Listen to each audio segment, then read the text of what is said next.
We can start with the question of, what have you done programmatically within each of your organizations to help us be relevant and to be compelling to the agent community to want to sell your products? And you can go in Sure.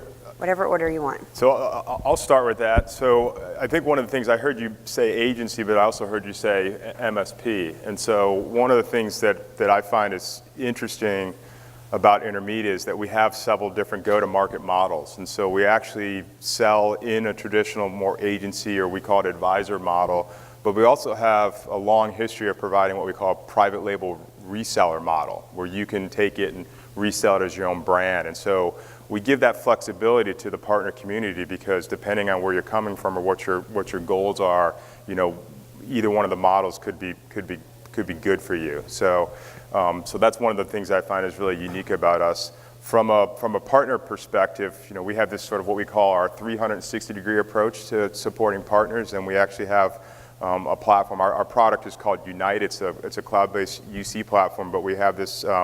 What we've done is we've branded this program called Unite Enable to support our partners, and it really supports you through the entire life cycle of your journey with selling and enabling the customer. And it starts from, I don't want to dominate the conversation here, but so I'll rattle through some things quick, and we'll come back probably to points in more detail. But it starts from sharing a very transparent roadmap with all of our partners so they know where we're going, so we can keep you up to date.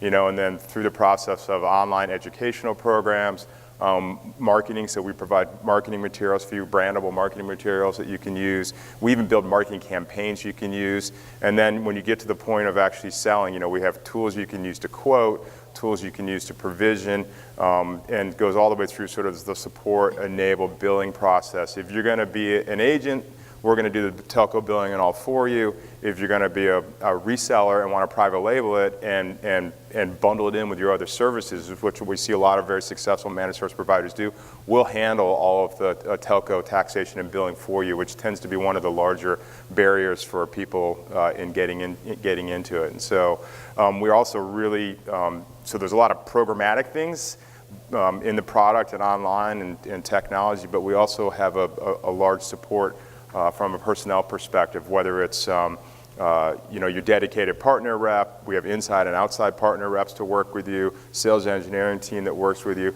We have an inside desk called the Partner Concierge desk, so when you get sort of past the sale and you're starting to worry about quoting and provisioning, there's a desk you can call that will support you through it, all the way through the life cycle. And I would probably end with, once you're, if you want to talk about kind of ongoing relevancy, once you've sold the product, obviously you've put a lot of work and effort into it.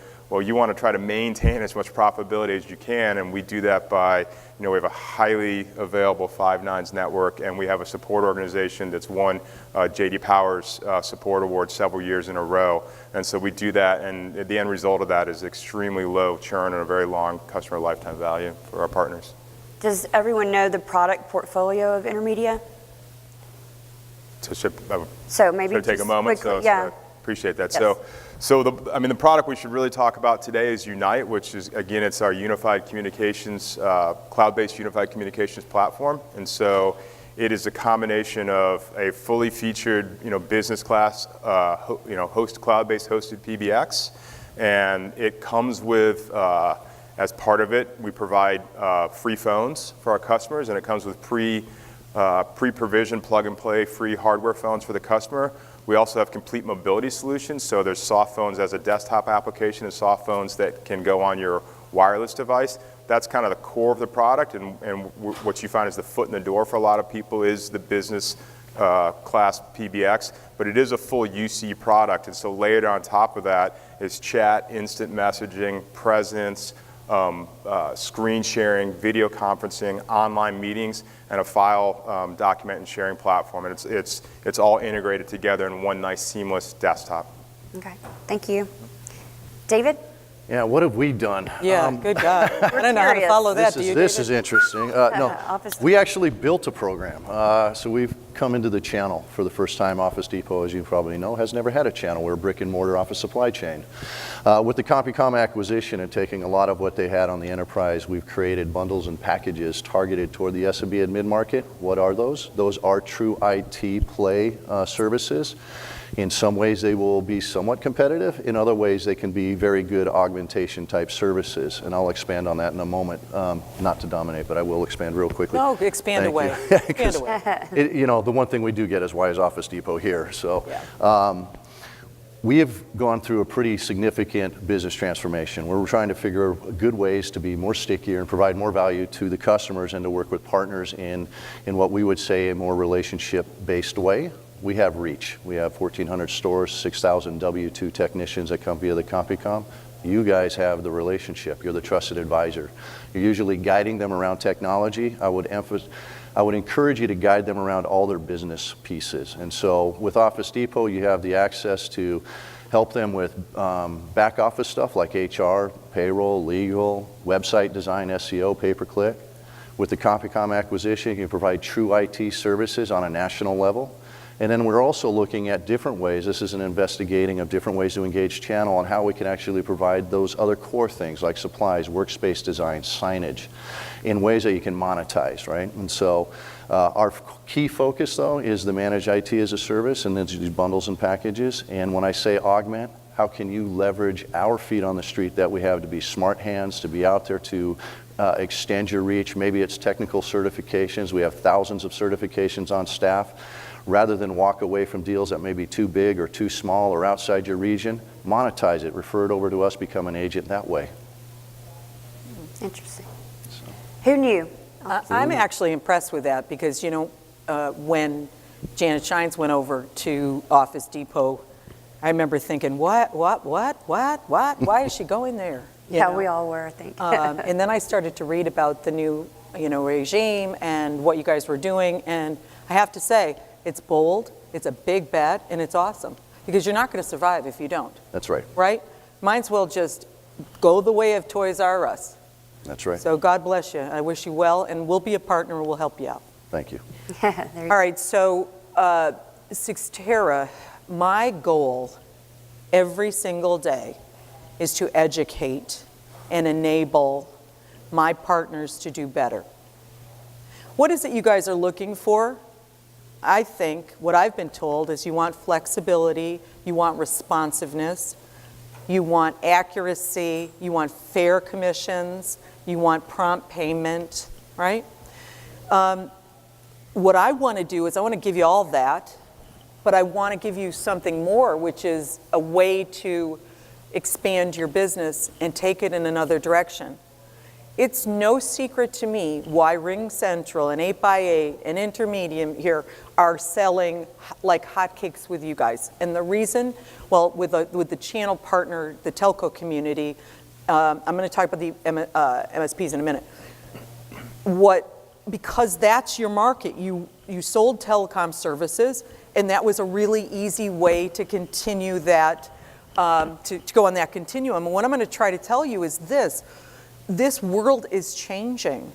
I want to help you with the CISO, with the CIO, okay? And because once you're there, there's a lot more to sell.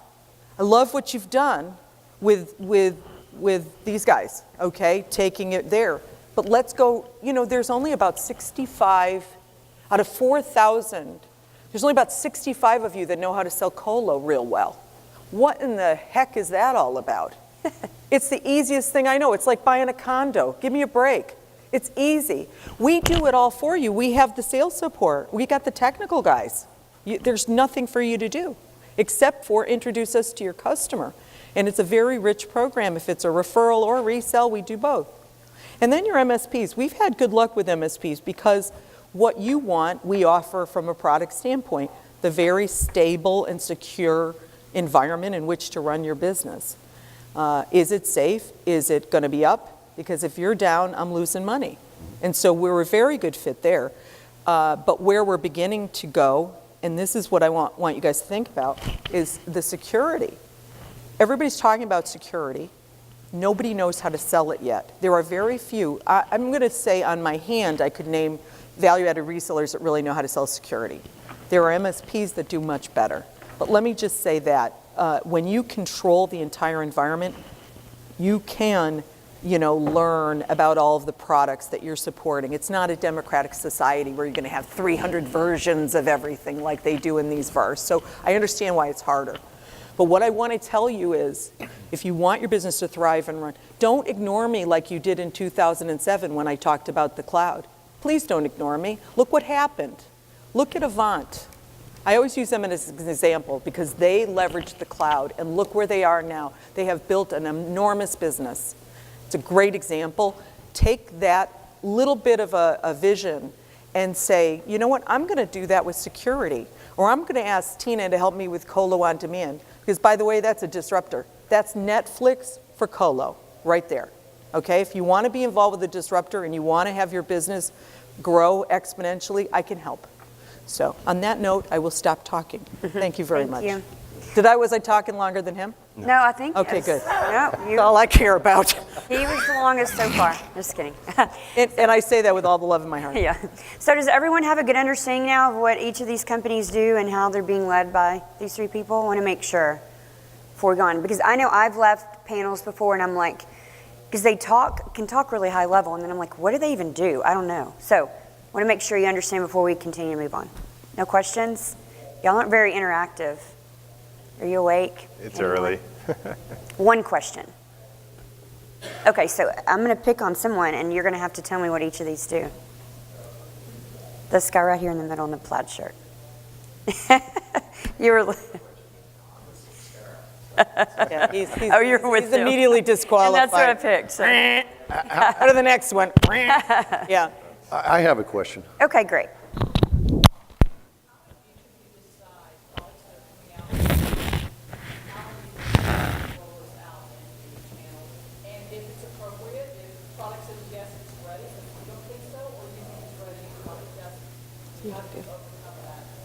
Right, I'm going to repeat the question quickly to make sure everyone heard. She was asking about product rollout. So within their product portfolio, how do they decide on the product? And then how do you roll that out to the agent community so that we know about the product? Is that accurate? Yeah. Okay. So again, I'll talk about we have a suite of like 35 different cloud-based products, but I'm really going to focus mostly on our unified communications product, Unite, because that's really where the big growth sector is for us right now, and it's kind of, as mentioned, the big boom that's going on. It's in general out there with small businesses. I mean, there's a massive transition happening right now from on-premise to the cloud around communications, right? And so I'll focus on that product really throughout all my comments here today. So when we think of product, we actually think of it in two different ways, and we actually have our product resources, product management and product engineering split this way inside of the company. And one track is what we consider end-user features, and the other track is what we consider the partner experience. And so we literally have different product managers responsible for different components, and we split our internal dev and engineering resources across those two tracks, right? And the first track, when we think about end-user product features, realistically, that's kind of a market competitiveness type thing. And so you're looking at the other UC solutions out there, and what are they doing, and what do you need to do to be competitive there, and trying to keep track with everybody. Everybody keeps leapfrogging everybody and heading in the same direction.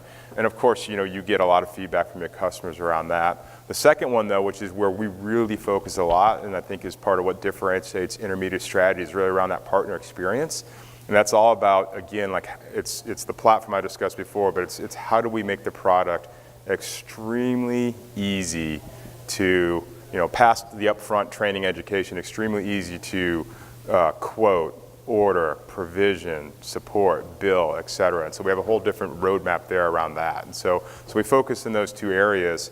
And a lot of that feedback, frankly, comes in from partner advisory councils that we run. So we have a partner advisory council, and we bring in on a quarterly basis a lot of our top providers that are selling the product, and we talk to them about, where are the friction points, what would make it easier for them. I mean, we understand very well that time from ordering to billing is a really important thing, for our partners. And so we talk about that and focus on that. And then as far as deployment, I mean, I could talk about all of our internal QA processes that we go through, but I don't know if that's really what you want to know. So we use our own. We're a company of 850 people, and we use our own product internally every day to run our business. It's a global business. We have offices international offices and offices throughout the U.S., and so we use our UC platform every day to run it. And we eat our own dog food first, and so new product features get rolled out to us, and we're the alpha. And then we usually have a group of partners, some of our lead partners, that end up being the beta testers, and then past that we roll it out. And like I said, we're very transparent about our product roadmap, and we have online universities for education. We have a sales engineering team that helps support them, marketing campaigns, things like that. Thank you. David? We're in a fortunate place because we've got 40,000 or 60,000 employees and we're $12 billion in revenue. So we've actually got the privilege of being able to hire some pretty good consultants nationally to give us good market insight and market research. And so what we've been able to identify is that there's been really no true 100% national IT player, right? There's a lot of franchises, there's a lot of local guys. So we've been able to fill a gap there. When I talk about the back office stuff, there's a lot of providers, but they're not in a channel-friendly way. When I look at the competition and what you might think is a peer competition, we're creating our own simple button, right? Yes. So we want to make sure that whatever program we are doing is, again, augmentation, but makes it easy. But when it comes to peer product, where does it fit? There are different types of channels, you have to understand. There are VAR channels, there are MSP channels, there are solution provider channels, there are agent channels, there are distribution channels. Each product that you come to market with fits a different go-to-market strategy for each of them. Right. We chose to come to this community first because the adoption rate is higher, it's quicker, because it's a sell with or sell for model. We're not asking anybody to be certified, to spend money getting, hiring technicians or get trucks or any of that. It allows you to get to market quicker on a national scale, and we'll take a lot of that onus. We'll do the billing, we'll do the collection, and again, from an agent perspective, that makes it easier. It allows me to scale quicker, build the trust, build the brand, and then we can expand out. So for this channel, I think was the question, if you want to. Yeah, for this. How do you select the products? So if I look at the traditional agent model, picking the product was pretty simple. The traditional telecom agent who's focused on connectivity and focused on UCaaS and voice has not had a traditional IT play. What they've traditionally done is referred that business away. And they've hoped, and there used to be a quid quo pro process where the MSP or the IT VAR would give the voice back. VoIP has disrupted it. VoIP touches the LAN. Every MSP in IT now takes on voice, and they now do connectivity because they're getting involved whether they want to or not. So the traditional telecom agent has found their business shrinking. As price compression comes down and they're fighting to maintain a residual stream minus churn, this gives them, this fits a bucket for them. It is a true additive that allows them to grow their revenues. When I look at the MSP model, how do I expand the local IT's present? How do I give them a chance to monetize areas that they've been walking away with? We have an MSP in New York that came to us because they wanted to go to bid on something, but they didn't have the minimum revenue requirements. We do. We can do that, and we can pay them for it. We have other MSPs that have come to us because they don't want to engage in anything sub 25. Well, we're SMB, we're mid-market, we got that DNA. We can monetize that for them, we can do that. So that's kind of how we're selecting it, is who has the pain points that we can cover and fix for. Does that answer a little better? A little clearer? Right on? Thumbs Kind up? of. Good. Kind of. Tina, you want to add? Yeah, no, that's awesome. I'd like to do something else. Can all the MSPs raise their hand? That's what I was going to do, yeah. One, okay. And master agents, raise your hand. Any masters in here? Sub-agents? One. Vendors? Okay. Who's everybody else? That's why, and they work for me. Okay. And so here's the thing. I don't want anybody else to leave the room, okay? We're here for you. Tell us what you want to know about channel, running the channel. Tell us what you'd like to see us do better. Please, don't leave the room. Don't be bored. Tell us what you want. Well, this is the worst panel I've ever been on, and it's not because of the people that are doing it. They're great, but it's like we're not connecting at all with you guys. You're just like out there, and we're here, and there's this like glass divide. So let's just stop it right now. Let's just stop the insanity, all right? I'm going to go around the room. What can we do better for you, sir? Actually, I'm going to bring the mic down, and what can we do better for you as channel chiefs? How can we make things better? First of all, what do you do? Let's see what you do. MSP. You're an MSP. Okay, that's right. You raised your hand. Sorry. No, there was one in the back. So. There was another one in the back? I didn't notice. All right, here's the mic. What can we do better? What makes you crazy about your vendors? Like, what's the thing that makes you the craziest? No, I wasn't here in that mindset, so I'm not. All right. I'm not prepared. All right, put you on the spot, and now yeah, okay. Sorry about that.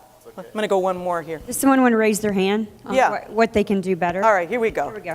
Yeah, so I'm a vendor. I'm really interested in how you're differentiating compensation models for your partners, whether it's through the agent channel or through the MSP channel. Okay. Is it different commission rates? Is it perpetuity, greenfield? Are there termination timelines for when commissions are paid? Okay. Did you hear, everybody hear that? Okay, we'll talk about that then. All right, good. Okay. You want to go? Yeah, sure. I mean, why not? So, our commission rates, there are residual stream. It's not we don't have a reseller model. We are taking, again, a lot of the ownership of the billing and the collecting and whatnot. So the residual rates that we're paying out are very in line with what you would expect in a UCAS environment. My sales team, my field sales team, they're comp neutral. We're not hitting their pay if they sell something through the channel, which actually makes the engagement a little bit more friendly. Well, let's see, what else do I need to think about on that? I mean, it's pretty simple. It's green, yeah, evergreen. Evergreen, yeah. I can't come to this community and not have evergreen. That's for I sure. won't be sitting up here.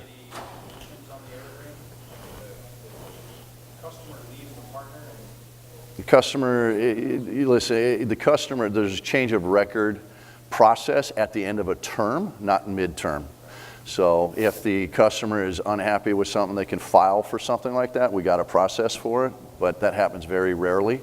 In the as a service model, it has more to, usually when that happens, something the partner did really upset the client, but we're not allowing other partners to come in and try to swipe deals from other partners. That's just it's not a good way to do business No. in the long run. So Amen to that. yeah. Go ahead. Well, we have, as I said earlier, we have two different models. So one is the more traditional advisor agent model, and in that scenario, there's an upfront, reward, and then there's an ongoing, in perpetuity commission based on the life of the account. And the other model that we go into is what we call our private label reseller model. And the difference there is in that model, the partner owns the customer, owns the contract. You could set your own pricing, you could set your own margins, you do the billing. As I said earlier, one of the things we help you with is we will prepare all the telco and taxation, so you don't have to worry about that, but you do the billing. And we find a lot of partners really like that model, especially MSPs, because they can bundle a lot of things together. And some of our most successful ones sell this sort of, they bundle a lot of their services together with other cloud-based services. They sell this kind of all-in-one flat rate per user fee as an outsourced managed IT. And so that works well, but we're indifferent on either model. Either model works fine. That one's more based on a discount from kind of the list rate, and that's where your margin is there, but you can also set any price you want and create your own margins. The other ones are more standard up front with commission. There's some and then options. That's yeah, good. and then as far as switching, because you asked about it, we don't switch from partner to direct or partner to partner without a sign off from the existing partner. And so it does happen sometimes, but we require the existing partner to sign off on the switch. Thank you. Tina? Yeah, thanks, Rachel. Cradle to grave is the way we look at it, because the telco agents have had their business taken away from them many times. And so what we do is say, if you have sold it, we will dance with you the entire term. If it renews, you get that too. Mm-hmm. So it's as long as the customer is alive and well and you aren't in breach, we are good. And that is something that I just made the decision on because I had a terrible experience with one partner leaving a vendor, going to be an agent, knowing that there was a renewal coming up, going into that customer, making friends with him, having the customer send me an LOA, me moving the business, only to find out that the other partner was in there and I didn't know it. So that's it. I did it once. I made a mistake. I'm paying 2 people for the rest of my life. And it's an expensive lesson, but it was one well learned, and I'm not doing it again. We have 2 models. reseller and referral. They vary based on what you're doing with us. Are you all in? Are you a master agent? Are you, you know how it goes.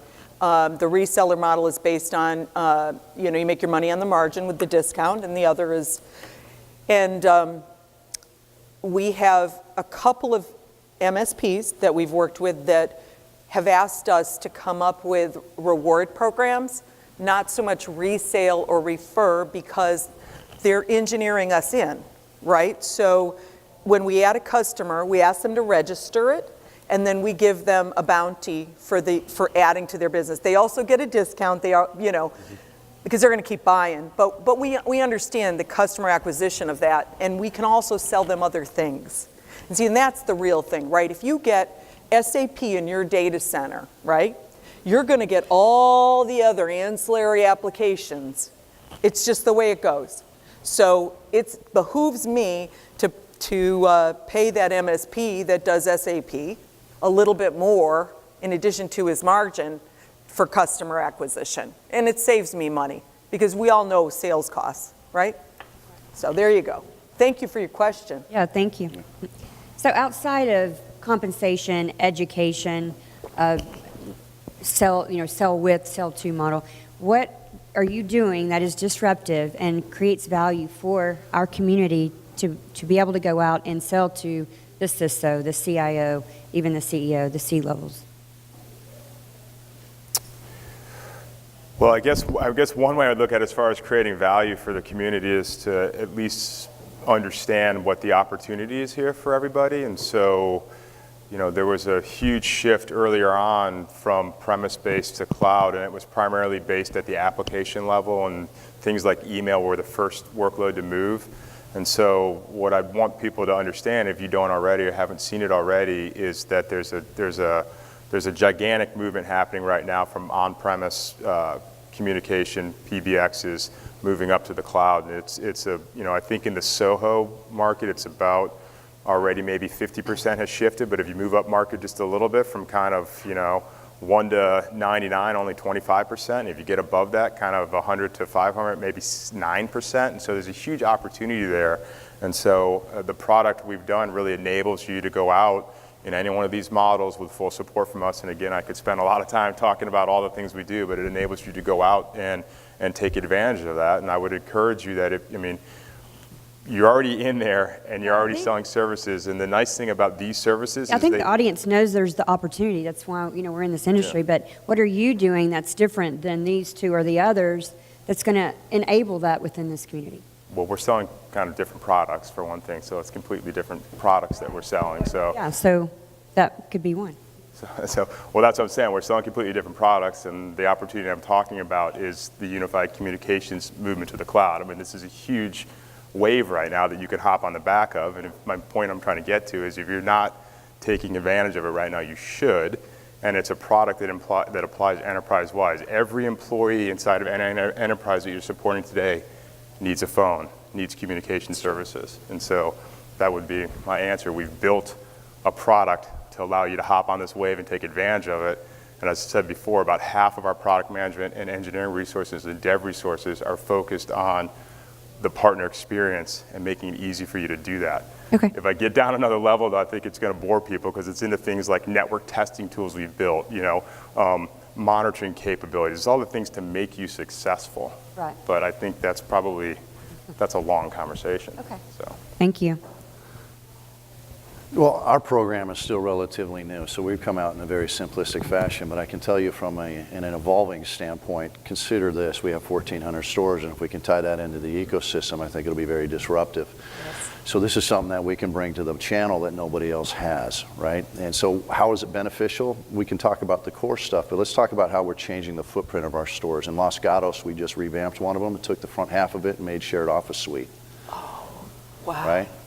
How would it cool to be to take your customers in there and have a meeting using one of our conference rooms? Or maybe you actually are leveraging it as part of the agent program, right? This is something that nobody else is doing in this market, and I think it gives us the power collectively of what we're doing as an organization to be disruptive. Now, the outside... With 1,400 locations. 1,400 stores. We just, again, we're trying a couple different test things. Retail's not dead. It's about the experience. Yes. You know, Amazon is opening up bookstores in New York City. They're opening up Prime stores. It's about the experience and what are you getting. We have a lot of footprint. We have a lot of footprint out there. You know, there are other things that we're, again, you know, from an IT perspective, right? That's what we come to the market with. How are we leveraging it? Security was a big topic. Everybody's talking about security, and it's tended to be focused more on the network to WAN perspective. The way I look at it is people are focusing on putting up fences and putting in alarm systems, but they're forgetting to change the lock on the door. We're the lock on the door, right? We do patch management, we do antivirus, we do two-factor authentication, machine learning capabilities, all of these others. So this is kind of the area that I think we can really help you guys as a whole to get deeper and wider with some of your clients and talk about more about their business than just the technology. Thank you. Tina? Yeah, so I think we all see that the world is about hybrid cloud right now. Not everybody can move to your AWSs or your Azures of the world, and while that's very attractive, why is it attractive? It's attractive because there's velocity to that model, like you can move quickly. It can be relatively inexpensive, or it can be very expensive. But you said the easy button, or you didn't say easy, you said Simple button, the simple okay, button. we have a copyright issue here. But I can say easy button with no problem. So I'm going to get that easy button out right now, and I'm going to tell you about giving your customers a way to get cloud-like velocity and pay on demand, use on demand. You don't have to engineer for peaks, anything like that, with a bare bones environment. Meaning, I'm just going to give you the data center, a console to get to the data center, some hardware, compute, a little bit internal storage, and that's it, okay? And it's all on Nutanix. I also have, by the way, an internal SDN, so you can talk outside the data center, inside the data center, whatever you want to do, if you want to do backup and low latency things. But the real beauty of this model is that it's the easy button, and it's also it goes so fast. In one day, you can be up and running on your own hardware, your own node, everything you want in your own little data center area, and just like the cloud. But for any MSP that's in here, we're not going to do the management tasks, okay? You can run anything you want, you can manage anything you want, or you can buy, our customers can buy those services from others. So think about that. Think about the other things that you could bring to me on this platform to augment and help my customers, because I want to have a marketplace, a really attractive, viable marketplace where they can add things easily and not have to, and our customers can be served in a way, just like with your cell phone, where you push the button and you get what you need. But yet it's not like Shadow IT, where I don't know what I'm doing, I can't see what they're doing, I can't control the cost. It's yours. And you never have to drive there. And you never have to walk in that data center if you don't want to. I think that's a disruptor. I think that's Netflix. I'll give every one of you $1 if that doesn't happen and I see you next year. All right? You come get it. Remind me. 40 I may forget, I'm old. All right. That's about 40 There you go. bucks. Okay, so we have about 4 minutes left, and we're going to open it up for questions. Don't leave. I think you have a question. I can see. Okay, here's one. He's just one of my employees. Let him go. Let him go. He's awesome, but he can go. So you asked me what I wanted to ask, and I thought about it. Good.